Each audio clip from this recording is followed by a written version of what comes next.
Welcome to the Lighthouse. I'm your host, Ryan Hopenesser, and this is the show for business leaders to unlock their full potential. Together, we're going to explore the tools, strategies, and insights that you can use to navigate the complexities of the entrepreneurial mind, maintain your mental wellness, and elevate your leadership to take your business and your life to the next level. Each episode, we're going to bring you powerful conversations with various leaders across multiple industries who have the mindsets, strategies, and tools that they've used to transform their own journey. So whether you're here to lead your team better, grow your business, or take your life in a completely new direction, this is the show for you. Let's illuminate your path forward. Welcome back to another episode of The Lighthouse. Today's guest is someone who has led on the battlefield and now leads in the boardroom. S.T.E.P.S is a combat veteran, speaker, and founder of Creed Consulting, as well as the Business Leaders Network. And since returning from Iraq in 2007, he has turned his pain into purpose, and he has built multiple businesses in fitness, martial arts, marketing, and consulting. And what makes JR different is his mission. It's not just about business, not about tactics, strategies, and just funnels. He's teaching entrepreneurs how to become a leader for themselves, for their family, their communities, and really step into the future that they want of ultimate freedom. So in this episode, we're going to go deep on what it really takes to be a great leader and learn more about JR's points of view from leadership, as well as hear how vision ties into being a great leader for yourself and those that are around you. Welcome to the show, JR. Let's dive in. Hey, I'm excited. Thanks for having me. Yeah. So when we like to start out on the show here, just to get to know, I guess, your journey a little bit, how did you get into entrepreneurship, and, how did you find yourself in a position of leadership to start to learn some of these lessons that we all do once we get there? Yeah. So my story, it actually goes back to right when I came back from Iraq. I got back from Iraq in May 31st, 2007, and I was out process, fulfilled my contract in the military. That by July 10th is when I went on terminal leave. And, I didn't know what I wanted to do with myself. So I knew I didn't want to go to a traditional corporate world. After being in the military, just come back from combat, I was like, you know what, I'm not going to do that. And so I was going to Bible school for one semester at that time. But then I realized, what am I going to do to generate revenue? How am I going to make money? Yeah. I just looked at what I knew how to do best, and it was martial arts. I've been doing martial arts since I was 3 years old and been teaching since I was 10. And even while I was in the military, I trained a lot of Marines and sailors in martial arts. And so it was an easy switch for me to be able to do it. Now, when it came to business, I knew nothing about business. I knew how to teach. I knew how to, not even how to make offers. I didn't even know what to charge at that time. I remember going to my mom because she always had a martial arts program in the school my entire life. And I go, what do we charge and whatever? And so I think I was charging maybe $50 a month because I was like, okay, that feels good. Let me charge $50 a month. I realized really quick, you need a lot of people to pay you $50 a month to be able to make a living. And not just that, I was just accepting cash or checks. So it's like I didn't have anyone on auto pay. I didn't know anything about how to do that and accept credit cards. And so it was a long battle. But, for me, I learned really quick on that I lost my ego, and I was like, let me find a program or coach or mentor. I didn't even know what coaching was at the time, when it came to business coaching. But I was like, okay, who do I know that is in this space that can show me how to build a martial arts program, a school that can really thrive? And so I found a mastermind program through one of the biggest martial arts consulting programs. It was through Maya, which is Century Martial Arts is the owner. Nice. Most people know Century Martial Arts because that's a lot of the gear. If you get bags or gloves or clothes or whatever like that, and they sell it. But they have their consulting program called Maya. And that was life-changing for me on hiring a coach, joining the mastermind, because they taught me two main skill sets that I've been able to duplicate, not just in the martial arts space, but into 6 other businesses. And I still do them today. And now I teach people those two main things, which is one, how to create crazy offers that people buy, and 2, how to leverage the power of one-day events to make those sales. And so, because my very first event that I ever held at my martial arts school, I was terrified. I was scared. I was like, what if no one shows up? What if people, come and they just laugh? What if I have 2 people come and it's just a big flop? I mean, you always worry about what's going to happen. Are people going to show up? And I followed everything to the T of what my coach told me, everything from getting people in that room to the execution of the class of what the experience was, to even presenting the offer to the parents. And I took them to the back room, sit down, and here's the new programs. Because I went from a month-to-month program to now to introducing them and saying, hey, now you're going to sign a contract for 12 or 36 months. And at that moment, I closed more than $270,000 in new contract sales. And my life was completely changed from that day on. A light bulb went off, and I was like, when can I do my next event? What do I have to do to make it happen? And that's where my entrepreneurship really started, was from there. It's like, how can I build a community? You create great offers with a need that people want, understanding how to solve problems, and then ask for that, I'll create the offers and be able to sell it from there. And, if you know how to create offers and you know how to create events, whether virtual or in person, I love in-person events. That's my jam, but you can do it virtually as well. But if you can create offers and you can host events, there's no reason why you should be broke. I mean, there's opportunities out there. And so that was my journey of how I got started into entrepreneurship. Nice. And there's a lot more stories in between that helped shape me to where I'm at today. And it's just really cool to see the journey that God has brought me on, and like where we have come and where I got started on, and where I'm at now, where I'm going. And it's a beautiful thing. And I'm very blessed and grateful. Well, I can imagine, I know you said earlier that you were studying to become a pastor, right? Become a minister? No, I wasn't studying to be a pastor. I was going to Bible school for worship music and ministry. I mean, I guess you can see the guitar. I always have a guitar by me. But Gotcha. I always have a passion for music and leading. I have a way to lead people into worship. I may not be the best musician, but I know how to influence and bring people into worship. And it's funny because when I was in Iraq, I always joke, I had my rifle in my right hand, my guitar in my left hand. Everywhere I went, I had a guitar and I had my rifle. And even if I wasn't playing, when we're out in the middle of the fobs of the desert, a Marine would want to play my guitar and just kind of get away and escape where we're at and just kind of have that little moment. So music has definitely been a huge piece of my life. And I imagine too, just, I guess, having religion as part of your life too, like having guidance, having guidance in that aspect, as well as having guidance, like you mentioned, with a mentor. It seems as though that, some of these leadership skills that you got were picked up from others, huh? You got to have some good mentors along the way. I would imagine also too, in the veteran experience that you had and serving, that you got to learn from a lot of different people in order to acquire some of these skills, right? Yeah. I mean, I've had a lot of great leaders in my life and blessed for that, but I've had a lot of really bad leaders in my life. Yeah. And I'd love to know, because that's one of the things I always ask, like, what's something that you learned that was a bad thing that you had to unlearn later on? Yeah. So if we want to go down that road, I mean, I'll kind of talk about my experience in Iraq. My job was I was security for the chaplain. And so chaplains are non-combatants. They can't carry a weapon for defense. So they have me as the weapon pretty much for the chaplain in a situation that we would need to actually do what we were trained to do. Chaplains are officers in the military while I was enlisted. And so technically by rank, they have more authority. But, for survival and protection, that was kind of like my jam. But the chaplain that I was deployed with, I had to say, like, it was really bad leadership. He was more, there's a saying that we have for chaplains. There's a lot of, I believe a lot of chaplains go in with good intentions and what they want and why they become a chaplain and what ministry to be able to serve people. But there's a saying where it's like they become very heavy on the right collar than the left. And what that means is on the left collar, they wear the cross. On the right collar, they wear the rank. And when they're an officer in the military, they take that power to heart and have control, making people stand parade rest or, try to have dominance over other people. And that's kind of my experience that I had while I was in Iraq. So it was a challenging deployment and learning how to navigate. I was young, didn't have great leadership mentoring me, and it was always a power control thing with him with me. And it was a lot that I had to learn as how I didn't want to be and who I wanted to be and become when it came to leading other people. And, to me, leadership is all about, emotional intelligence. Servant leadership is both.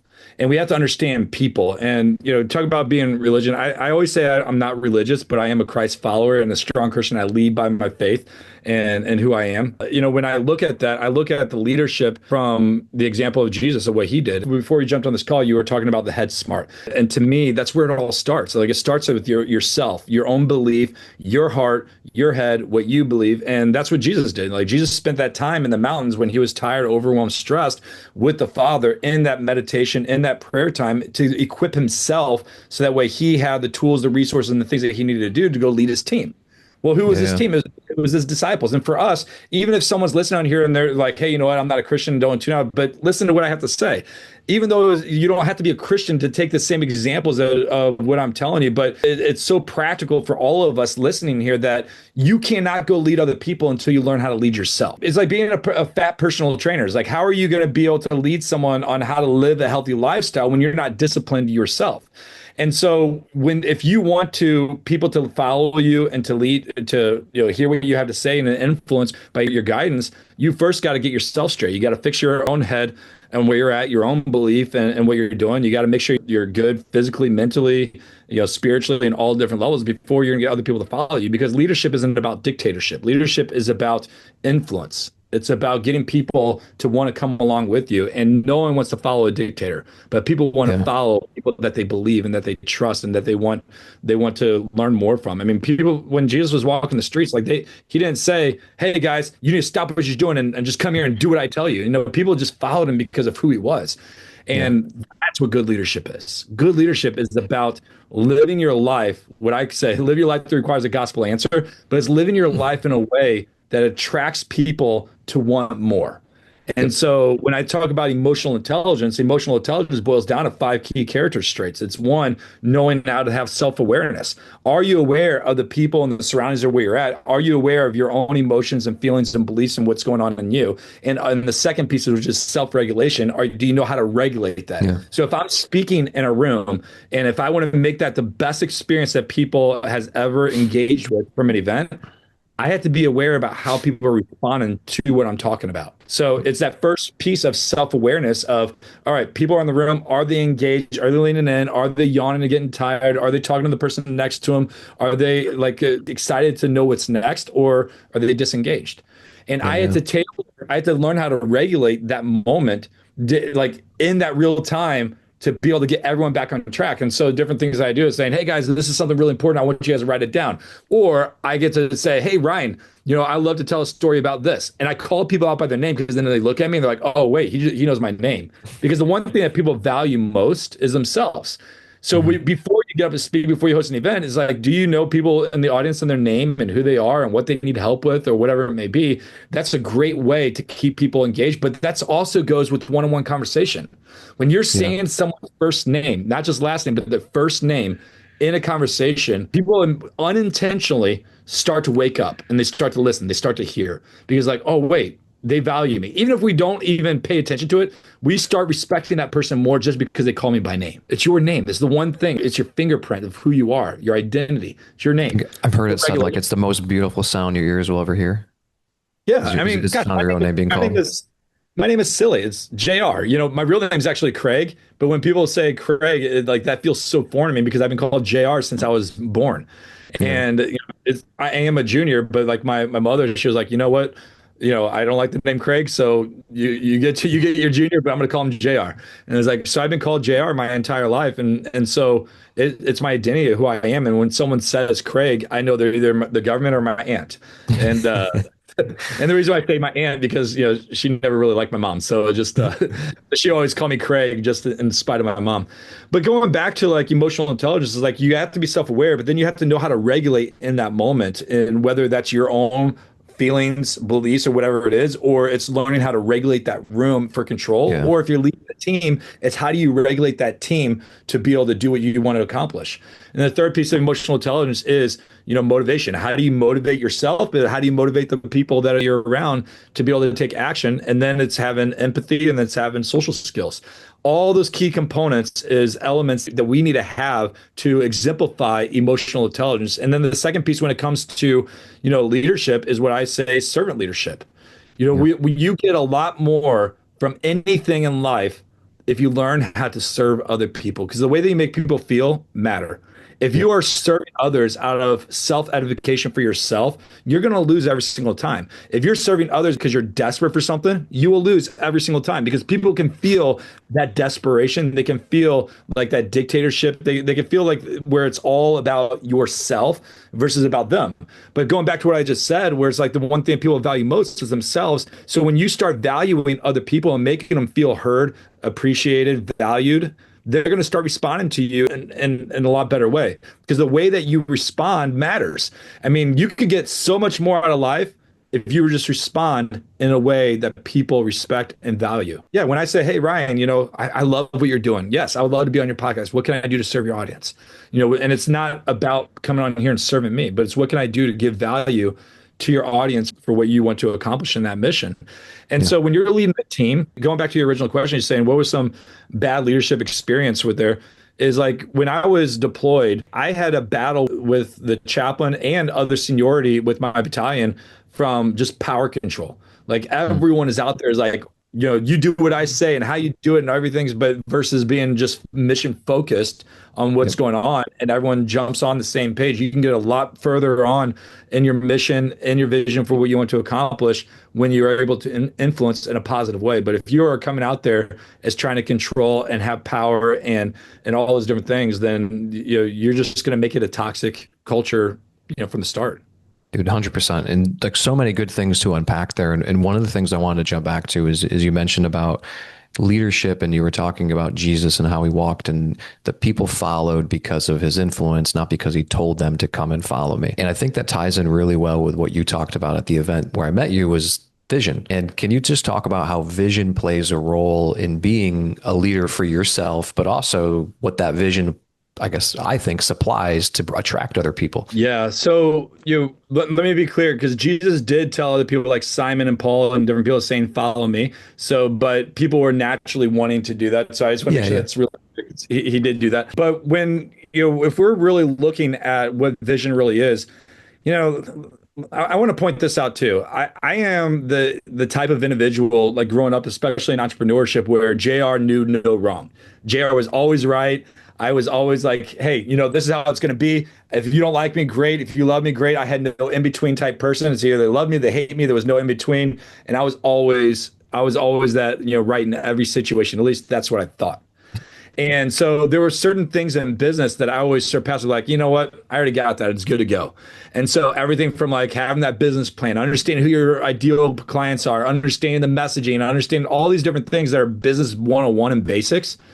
But it's so funny, like even if we're going back to scripture, like scripture, it could be words on a page, but sometimes it doesn't come alive until the moment that you need it.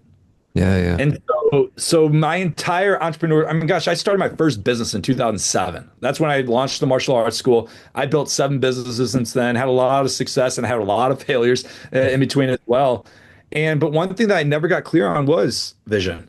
When I was teaching martial arts, my goal was like, all right, I'll teach people how to fight and spar and, get their black belts and all these different things. And that was a focus. When I built a massive fitness business called Power Fit Boot Camp, my goal was just to help a bunch of people lose weight. But there really was no like big vision for where I was going. Yeah. And scripture is really clear on that, saying without a vision, you will perish. And that never felt true or alive until recently, until the past few years, where I'm like, whoa, that is so true. Because I believe a lot of people start a business because they learn how to sling a hammer. They learn how to swing a hammer. Yep. They learn how to do some coding or web development. They learn how to talk to people, and they just get in there because there was something they were good at. But very few people start because of a vision of what God's called them to do. They just get in there because they're good at it, and then people want to pay for it, and so they start making money. And then they just get in operations mode as an entrepreneur, and it's like, hey, you know what? I was good at this, so now I'm going to go help people do it. I'm making money, so I'm just operating all day, every day, and just doing that. Starting people, team, delegation, all the stuff that comes with entrepreneurship. But when it comes to vision, if you really think about what that verse means, like without vision, you will perish. It is true, because if you don't know the destination of what you're running towards, you have to ask yourself, what am I actually doing? And what am I actually doing it for? What am I actually running towards? And to me, that's a scary place to be. And so I started some revelation a couple of years ago. I was like, why am I doing this? Like, why am I showing up every single day, grinding away at this, reaching certain sales quotas that I wanted to hit for this, because online says you have to hit this, or this person did that. So I start competing with other people I see online, and I was miserable. Like, I was absolutely miserable. And to the point where even during COVID, like I got COVID so bad, my whole house, I got 4 kids and a wife, but at the time I had 3 kids. And, I remember we were sitting outside on the back deck playing outside, and I couldn't stand up to walk. and I had COVID. All of us had COVID at the same time. I couldn't stand up to walk. And so I'm crawling through my house, and I have the, two-story house. I'm crawling inside the house and so much pain, and I'm so weak, and I'm crawling up the steps like almost like a worm, like military in prone position. Yeah. And then I couldn't ask my wife to drive me to the hospital, so I ended up calling Uber to come pick me up. And so I got Uber to take me there, and and then I'm sitting down in the bed in the hospital, and I asked the doctor. I said, do you think I'm going to survive? And he says, I don't know if you're going to make it, because my oxygen level was like staying so low, like low 80s, hitting 70s, and they couldn't get it up. Doesn't matter what they were trying to pump me with. And I ended up spending more than a week there in the hospital, and they take you to like this COVID floor where everyone that comes in that room is like Darth Vader looking with all the oxygen. Yeah. That. But I say it because like that was a big eye-awakening moment for me, where I started thinking about like why. Like, why am I doing what I'm doing? Because I know for a fact that I got COVID so bad because I was in complete stress, anxiety. I had clients that I hated working with. Like, I would have anxiety and stress before I get on a call with them. It's like, oh my gosh, I know this person didn't even do the thing that I told them 6 months ago to do it. I was taking payment from anyone that would hand me their credit card, and I was good at it. And so it's like, okay, you want to pay me, here's 5,000, 20,000, 30,000, whatever it may be. And I had a skill for sales, but I was miserable throughout the entire process. And it was that moment in the hospital bed where I'm like, why? Like, why am I building what I'm building, and for what purpose? And it was that moment that it really made me reflect my vision of where I'm going to go. And people confuse vision and mission all the time. Vision is the destination where you're going, and mission is the process of how you get there. And so you have to start with vision, and you got to think about like, why am I doing what I'm doing, and where, and for what reason? And so to break it down, like anyone listening to this, you got to get clear on that destination where you're going to go. You got to create that process. But more importantly, where this is what resonated with me the most, and I didn't start figuring this out until like a couple of years ago, is what are your non-negotiables? Like, to me, that is like foundational pieces of knowing your vision and stuff, of what you're not willing to sacrifice, to give up, to be able to get to what God has called you to do. And the reality is, most of us, we say one thing, but our life reflects another thing. And that's how I was. Like I would say, what, God was first, my family's first, and all these different things, and business is last. But if you look from the outward end, my business was number one. Like, it didn't matter what was going on. My family is like, hey, I got calls, I got to do this, I got to travel, I have, X, Y, Z going on. Yeah, I'll have to get to you guys later on. We'll go on vacation, and I'm getting up early, setting up all the kids' stuff out on the beach. My wife goes out there, and I'm back inside and I'm working. Because to me, if I wasn't providing, then I wasn't doing a good enough job. And I would feel guilty if I was missing out with my clients. But why was I so guilty when, missing a call with a prospect or a client, but I wasn't guilty for not taking care of my family? It was completely backwards. And so when I started thinking about like my non-negotiables and my priorities, first off, my priorities had to shift completely. My marriage was failing. My relationships with my kids were like non-existent. It was like, hey, they got the leftovers. It's like, okay, you want to play a daddy? Cool. I'll get to it later type thing.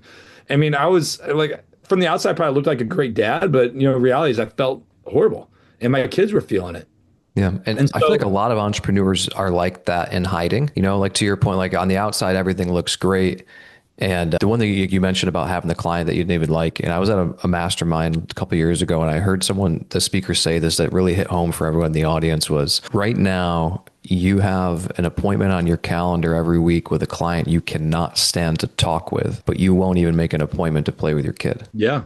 And I think like that really hit home, so realizing that reality, like smack in the face of, wow, I'm not as structured as I say I am. Like, just again, profound for you to come to that realization. Was there something that happened after that? Like when you said, like, I know when you first got the vision and the why, was there another moment that occurred after the hospital, or was this all just what unfolded after the hospital? That was just one piece and to the puzzle itself. And I started making changes. And, when I left that hospital, I ended up firing like 4 coaches are on my team, 7 support staff, and a lot of clients that cost me more than $30,000+ in monthly revenue. I was like, you know what? This doesn't serve where God's calling me. And it wasn't an easy road, because that caused more anxiety and stress in itself, because I was in a rebuild phase. I had to get clear about who I was, where I was going, and kind of go in solitude of like, what is God calling me to do? And, and that was just the realization from the business standpoint. But it didn't stop right there. Like I still didn't have my priorities straight until even a couple years later. Yeah, yeah. And when in the eye awakening moment, this is getting really deep, but the eye awakening moment, I was on the couch with my wife and one night and I said, "Hey, I want a divorce. I want to separate." And I asked her, we've been together since she was 18, I was 19. We've been married since I was, we'll be hitting 16 years of marriage this year and 21 years together this November. And it wasn't me asking her for the divorce that woke me up. It was the first time that I can remember where she got on her knees and she said, "No, we're going to fight for this." And it was like a big eye awakening moment because all the beliefs that I was telling myself for not just in that moment, for years drilling in, like my wife doesn't appreciate me. My wife doesn't understand the sacrifice I'm doing. She's holding me back from success and all these different things. And she doesn't appreciate all the lies that come to, and I guarantee you, every entrepreneur listening to this is probably dealing with something like that because I felt it and I told myself, even to the point where I would say, you know what, I could be so much more successful if my wife wasn't nagging there in the background and telling me that you can't travel, you can't do this. Is like, I don't need that. Like I'm here to support you. Do you not understand the sacrifices that I'm making? Do you not understand all the things I do is for you? No, I was doing it for me. Like I needed a status. Yeah. And so when I asked her for the divorce and she said no, it was like, I don't know, there was like this huge cloud that came over me and I was like, what the hell did I just do? Like it was like a punch in the face and both of my teeth were knocked out where I'm like, whoa, she does love me. It was at that moment where I realized that my priorities were not right because she never got a piece of me. And it was only out of convenience. It was like, hey, FYI, I'm leaving. I'm going to do this. FYI, I got a client call. FYI, I'm traveling here. FYI, I got this. But she never was part of the experience and the journey with it. So through that, I started like realizing, I mean, our marriage is way better now than it was even the first day, but it was that we've been together. And so I'm very blessed. And God really came in and transformed our relationship to be whole, and I love it. And it just sucks that God took us through a bus to just nail us and roll over and hit us, and it took a lot of work to get us. But I'll say that He really transformed our relationship overnight. But I had to shift me. It was we both had to be in the fight together. It couldn't be her trying to fight for us and then me trying to be like, okay, if it works out, great, and I'm still 1 foot out the door. We both had to commit and saying, we're both in. And this is really important for entrepreneurs to really understand, whether they're married or not married, it doesn't really matter. But thinking about your business. Like at first I want to talk about priorities. Like now priorities has to be, God is number one, wife is number two, kids is number three, and business is last. Like that is priorities on it. And like there's nothing that I do that doesn't include my wife without asking, consulting, and seeing what she does.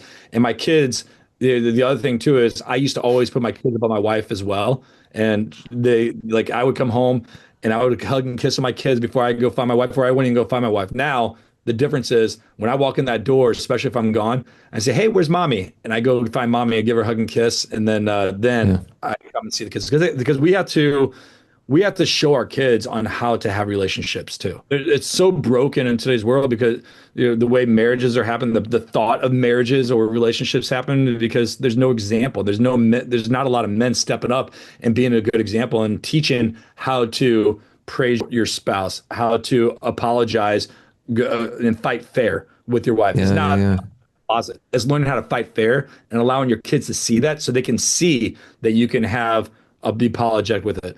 But I say this, not from just a relationship with your spouse standpoint, but a relationship with your team and your clients. Yeah. There's a big truth to being equally yoked, a big truth of being equally yoked. And yes, that happens with a relationship and your spouse or significant other, but even when it comes to your team and your clients. But how do you know that you're equally yoked if you're not clear on that vision about where you're even going? You can say, hey, you're a great guy and you fill this you can cut, be this Band-Aid, take care of this job because I need someone to do this. But if the people that you're bringing on are not aligned with the vision of where you're going, all you're doing is putting a Band-Aid on it, and it's going to cause you more hurt and pain long term than it is taking the time, energy, money, and effort to get the right people in that place. Yeah. Equally yoked, getting clear on that vision, being equally yoked with what you want to do, but setting those non-negotiables. Because when it comes to identifying who's equally yoked with you, you have to be real with yourself about what you're willing to give up and what you're not willing to give up. Like for me, I'm not willing to sacrifice my character. I'm not willing to sacrifice my faith, my integrity, and a bunch of other things that are part of my non-negotiables. If it's something that's going to sacrifice my faith and my belief from even just getting a sale because I just need the money, but this person isn't aligned with where we're going, I'm sorry, I can't work with you. Like we're not aligned and it's not going to get money. Can I help you? Absolutely, I can help you, but it's not going to end up well. You're going to be tense. I'm going to be tense. And we all had clients that we don't like working with. I'm sure most of us listening probably had employees or team members or contractors that we hired that we never were really happy with. And I'm sure we hear the saying like fire fast, fire fast. And that's the way I like to hire quick. But the second I see that you're not a good fit in alignment with our vision, you're going. Like there's not negotiable with there. I'm not keeping you longer than I need to. There was one employee that I had years ago, and I won't mention her name, but I kept her on 2 to 3 years longer than I should have. And the thing was, I was too emotionally attached because I felt responsible for her well-being. She had a lot of things going on in her personal life, and I just want to make sure that she's doing well, and like to the point where I even found her a place to live and pay for her travel and all these different things because I just want to make sure I was just too emotionally engaged with her well-being that it was affecting me. It was affecting my relationship with my wife and kids. And finally I had to say, hey, I'm sorry, you're gone. And that was like when that happened, it was like a huge weight just lifted off my shoulders. And then I was able to find people that did her job 100 times better than what she did. And then our business started to grow. I felt healthier. I wasn't having as much stress. And so getting clear on that vision, understanding your priorities and your non-negotiables is also going to allow you to hire better people into your team, which is also going to help the growth of your business, your relationships, business, your family, all the areas of your life. And the other thing that people need to really understand is stop trying to get your family to fit the box of your business, but create the lifestyle and your family vision so your business supplies and fits the life that you want to have with your family. That was a big eye awakening for me. And if anyone's on here and they have kids, you only got 18 years of summers with your kids before they're gone. And my mentor now has been telling me that for like over 15 years. And when you think about that, it gets real. It gets sad because you're like, man, my oldest is now 9. I got 4 kids. My oldest is 9. I'm like, I only got what, 9 years of summers with him before he's off on his own. So I have 9 more years, 9 more summers where I have an opportunity to influence him to be the person that God has called me to help shape him and to father him to be. Our kids and our family is a gift given to us, and we need to start our leadership in that house, not the business. That's a non-negotiable for me. I love that, man. And I feel like that's one of the things we struggle with right now that's backwards is like this concept of value. And I feel like it's all just like it's literally backwards in our world where like you talked about the entrepreneur who's going and grinding and doing everything for the family, but it's never with the family. So I'm grinding to do all this stuff to get money for the family, but like I'm forgetting that like money isn't the value, my time is, my presence is, and it's just it's like an interesting mental, I don't know what you want to call it, hurdle to overcome because the money is a tool that is required for certain things, but we convince ourselves that's the thing that's going to provide them happiness, and it's not. It's your presence. A good exercise, and I did it with you when I saw you, was to really reflect on your eulogy. Mm-hmm. And you write your eulogy of what you want your favorite person, your best friend, your family members closest to you. What will they say about you? And I can almost guarantee you that anyone that writes their eulogy, it's going to say nothing about business. It's going to say everything about how you made them feel. And time is the only thing you can't replace and you get back. And so when we're thinking about the business that we are building, you have to ask yourself, for what? Why am I building? Because it goes back to what I just said a second ago. Your business is there to supply the needs for your family. If it doesn't align with your family values, culture, and what you establish for, I mean, gosh, we started homeschooling full time a couple of years ago, and it all stemmed from the culture and the values that we want. It's like I'm not going to allow society to teach my kids, but the way that they want to. But I also want to make sure that I'm not missing out on that time that I am, because I do travel a lot. I am working a ton. Yeah. So every little bit that I get to see my kids, like even this morning, it's like, you know what? I went for a run And I made sure I planned my route to come back. And my oldest son, he's very intrigued and wanted to get into triathlons with me. And so he's wanting to start running now. And Mm. so I came back and he ran the last mile and a half with me. It's like, okay, that's time that I get to spend with him. Or I come back and it's like, I'm going to go have some coffee or breakfast. Let me go in the kitchen. I'm going to eat it right there. I'm engaging with my wife while I'm having breakfast and my kids are playing. They're telling me all their favorite stories or things that they were able to get done, or they're dancing in the living room and stuff like that. If I was not homeschooling, I would never have these moments because my entire I mean, I live in the DC area. It's like I would literally be, from start the time I wake up until dinner time, just working and grinding, and then they're at school in between. It's like, okay, by the time they get home, then it's their bedtime and done, repeat. I would never see them. And so when we think about our vision and what we want, and we think about the non-negotiable and what our priorities are, to me, that's a priority. I'm not willing to sacrifice and give that up because my kids, I want every second that I can to be able to spend with them. I may not always show it in the best of ways, but it is nice when I'm going out to use the restroom that I can actually see my kids. They run up to me and they scream, "Daddy!" They grab onto my legs. And I get to twirl them around, even if it's for 2 minutes. It's that time that I get with them. And so, what is your priorities? What are your non-negotiables? And what are you not willing to sacrifice to be able to get to where you want to go? So good. And for our listeners, as we wrap up today, like what would be like if you could give, I like to ask like two things. One, what is the tool that's helped you? Or like it could be a tool, person, mentor, anything that's helped you to be a guidance for leadership along the way. And then number two is what's an actionable step that someone could take to start to build this vision if they've never done it before? I got the answer really simple.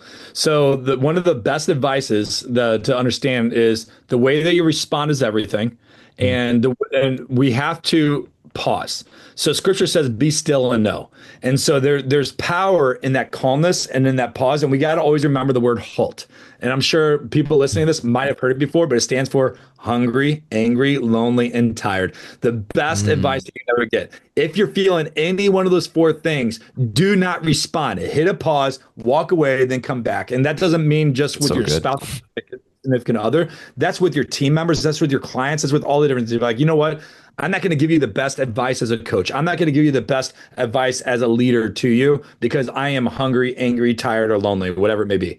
And so you got to look at those different things and see, am I in the right position to be able to say yes, no, whatever, walk away and then come and do that. So that's probably the best advice is like the way that you respond is everything. And then really reflect, having the self-regulation, empathy, like emotional intelligence. Am I aware of how I'm feeling? Am I aware of the room? And am I able to regulate that situation so that way I can lead better?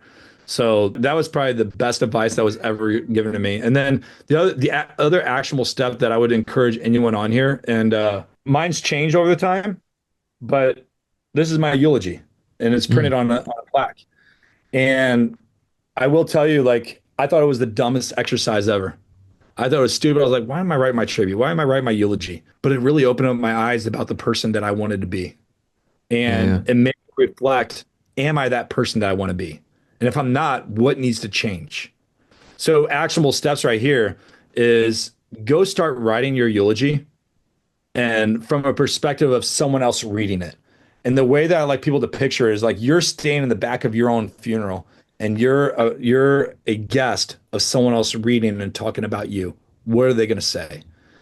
Once you write that eulogy, figure out your priorities.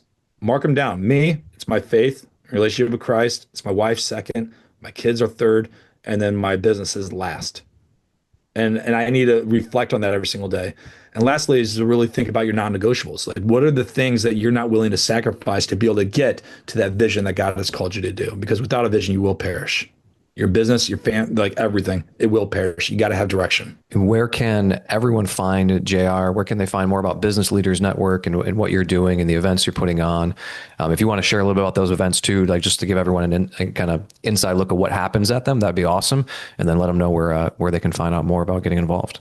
Yeah. So, I mean, anyone can find me on all the socials and, I'm on Facebook mainly, so they can go do that. But where I really like to lead people to is through my One Day's Events Mastery program. And so I have a free gift for anyone. And I know it didn't really tie in with what we got going on here today. But, if they're an entrepreneur and saying, hey, you know what, how can I learn more about growth in my business and lead gen or whatever it may be? It's like leveraging One Day Events has been the one true system and process that has helped me well for my entire entrepreneurial into a career. And so I have a free gift where, they can go there. I have a whole, one-day events conversion blueprint is what I call it. And they just got to go to theoneDayEvent.com. That's theoneDayEvent.com. Spell it all out. They'll be able to get their free download. And then, if they have more questions on it, they'll be redirected if they want to book a call with me, and happy to chat and see how I can help them further. Awesome, man. So yeah, if you're thinking about doing some one-day events, if you feel that you need to realign your business strategy and marketing and lead gen and start to get some in-person stuff together, check out JR's site there so you can get the free gift and learn about how you can get involved in putting on your own events. And thanks again, dude. Like awesome content. I really appreciate you outlining what anyone needs to do to build their vision, understand their non-negotiables and their priorities. Anyone that's listening, go write your eulogy, put this into play. It is a game changer. It does make you reflect. So thanks again, man. It's great having you on. No, this is awesome. Thanks for having me as a guest.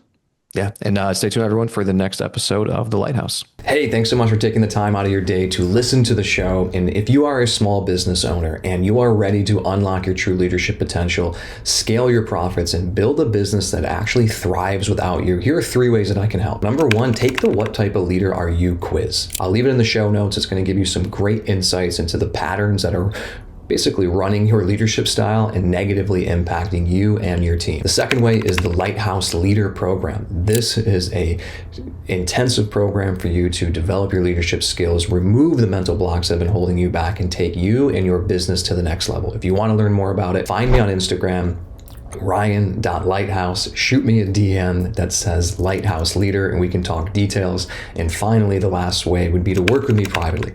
I do mentor small business owners and their teams to grow their business and remove the owner from the day-to-day operations. And if you want to learn how to do that, same thing. Go on Instagram, find me, Ryan.Lighthouse. Send me a DM that says mentorship. We can talk about the details of one-on-one mentorship and how I can come in and help work with you and your team. But thank you again for listening to this show, and stay tuned for next episode.